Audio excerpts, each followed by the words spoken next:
So what you're seeing here is where I overwinter the chickens. Because in the Western Cape we get such wet winters, I have to move them out of the normal coop, which is more of a free-range area, and put them in here. So what happens is it's got a shade cloth.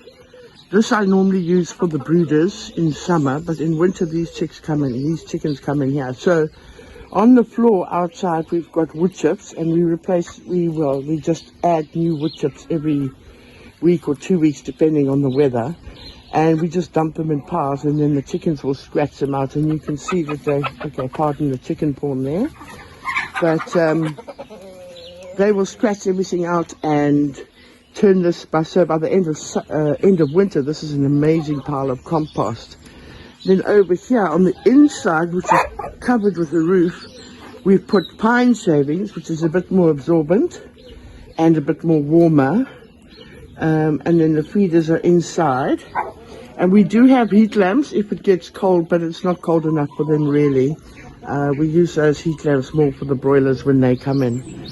And then every day I just weed the vegetable garden and give some weeds to the chickens. So all in all, by the end of winter, we're going to have an amazing pile of compost in here. And what's really interesting is there's absolutely no smell. As long as we keep replenishing the wood chips and the pine shavings, there's absolutely no smell in this space, despite the fact that it's so wet.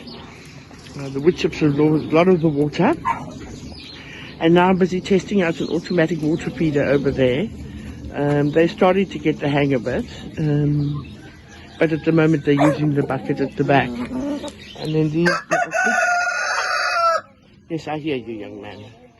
So I've mixed them all together for winter, just because it's easier to manage them all together in the same place. And then they help me clear my weeds. So every day I just bring him a wheelbarrow of weeds from the garden, because of course with this rainfall the weeds just go mad in my vegetable garden. And you're making far too much noise, young man. So he's the dominant rooster. There's 3 roosters in here actually. There's him. Then there's the gold lace over there whose butt you see. And then oddly enough, the black astronaut rooster here at my feet is the most timid of them all. So he's definitely not in charge, even though he's the biggest. Yeah, so this is the way I overwinter the chickens, and they're much happier in here. They're not so bedraggled and windblown, because the summer camp is very open. Because of the heat, it has to be, and lots of shade.